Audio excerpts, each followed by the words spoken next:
And gender is a huge conversation, and it's a thing that a lot of people take for granted, obviously, in our society. And there's nothing wrong with that, really. It's just the ability to explore. And so understanding that gender, as we're examining it now, is actually a social construct, right? There are biological bases in the differences between sexes, but that doesn't actually translate necessarily into how humans live their lives and interact with one another in a gendered way. So when we talk about like gender roles, it's everything from, you know, who you're supposed to sleep with. Like if you're a woman, you're supposed to sleep with men, with women, right? According to these gender roles. In the 50s, it was very clear. We have this kind of, in the 60s, we have this very Mad Men look at how the genders were really delineated to such a degree that even wearing pants for women is a new thing, and if you're a guy, wearing skirts is still a no-no. Like these really ridiculous kind of arbitrary just a piece things. Of clothing. Why does it matter whether it has legs or not? Exactly. It's very arbitrary, but these become so ingrained in our society that people are killed over these things, right? I mean, this is people kind of start to ascribe value to these codes. And I think that where women have done a good job in around feminism and whatnot, and getting to a place where we're allowed to wear pants, we're allowed to have jobs, right? These are things that are fairly new developments in our culture. All these things, like we had to fight for this. Men are at this point now, I think, where they're starting to realize that there's a little bit more up for grabs around gender as well. And what I'm starting to see, but it's very difficult because of the deification of masculinity in our culture, means that there is this unreachable standard for men everywhere. Which means that, you know, the idea of a stay-at-home dad is still weird. The idea of gay men are still hard for people to grasp. I mean, vulnerable. If you're a guy, it's like you have to push away a big part of yourself. Oh yeah, I've never met a man who feels comfortable in his gender, right? Because of these weird rules of like, no emotions. You can't even tell your kid that you love them. You know, like that kind of stuff's so weird and so antiquated. So when you look at it from this level of how everybody is affected by gender roles in our culture, no matter who you are, no matter how heterosexual or whatever, like we're all kind of soaking in gender, right? So if you start to deconstruct that, there's a lot of room for exploration around that. And so what we're seeing right now in the social justice movements around LGBT communities, or lesbian, gay, bisexual, transgender communities, is that the transgender communities, are starting to explore what this binary is and how it kind of breaks down for people who don't necessarily fit in any box. And so the idea that I can look the way that I look and you can look the way that you look and we're still both women, that's kind of where the conversation is right now. Of like, it doesn't make me less of a woman because I have short hair, right? Or you less of a woman because you're not wearing a lot of makeup, right? These are completely bizarre things, but we still treat them as if they're codified in stone. Yeah, freedom is such a beautiful thing. Why can't we express ourselves? It terrifies people. There's a lot of people that get very upset about this topic. Sure, because it forces people to question their own sense of self. And whenever you see, like, you know, these studies of like homophobic bashings, right? People who actually are homophobes, they do these studies and they're like, well, you know what we found? You actually get turned on by the same sex, so maybe you should put a mirror up there.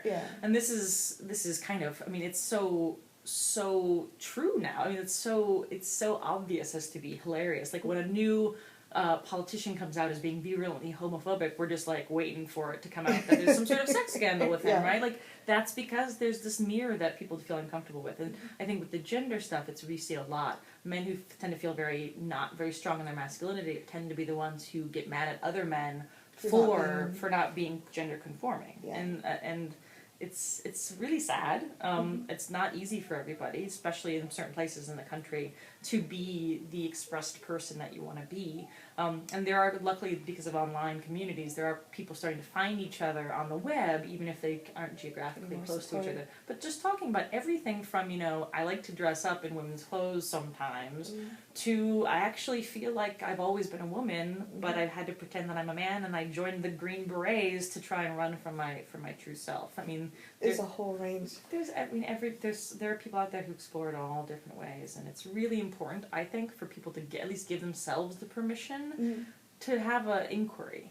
Yeah, people can choose what's right for them, but rather, a lot of us were brought up in a certain viewpoint, and it's kind of like a fish in water. You don't know there's anything else. You've never questioned it. Right. And so when we at least look at it and choose what's right for us, we're not just assuming and going blindly along and maybe pushing away a big part of us that could be our creativity or our joy. Oh, absolutely. And I think so many people are living lives in which they are just kind of going through emotions and being very unfulfilled. And there's, for a lot of us, it's, you know, this dissatisfaction just might be this inner sense that something's off. Mm-hmm. But if you don't engage in an inquiry, you'll never be able to have that belief that, like, oh my God, I've always wanted to be a sculptor, right? Yeah. Like, who, I mean, like, not even talking about gender identity, Yeah. like, there's just so much that we don't explore for ourselves. Mm-hmm. And we don't give ourselves permission to, even inside our own minds, indulge in things. We're kind of afraid of creating thought crimes, right? Mm-hmm. Which is, it's a great way to, you know, kill yourself before you've even lived.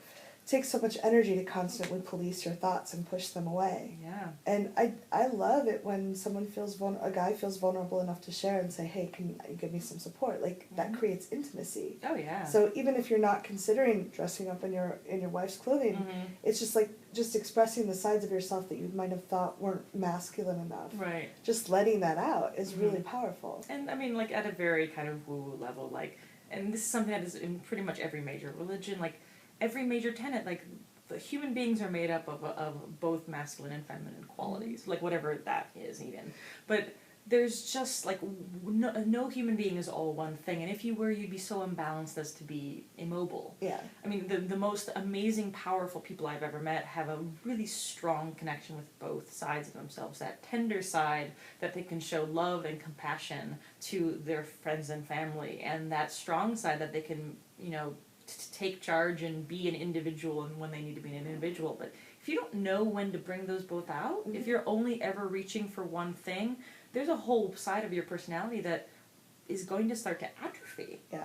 And that then it becomes, sometimes people act out, and that's when it becomes the, you know, you're living the life that I want to live, and now I hate you for that. Right. Well, I've suppressed myself for so long. How dare you have that expression? Right, absolutely. So, yeah. And I mean, for me, it does help to have that viewpoint when I have to engage with people who might have some problems, because it allows me to have sympathy for their situation. Yeah. They might be shouting horrible things at me because they don't think I have the right to get married to my female lover, but it makes me understand that they don't necessarily understand what love really is. Yeah. If I can come at it from that place of compassion and that place of forgiveness, it helps me live my life more comfortably too, knowing that I'm not the one who's wrong. They're just having some confrontation for themselves come up. Yeah. No, that compassion is really beautiful. Thank you very much. You're welcome. If you want to learn more about Allison's classes or what she offers, go to lesbianwerewolves.com. Lesbianwerewolves.com.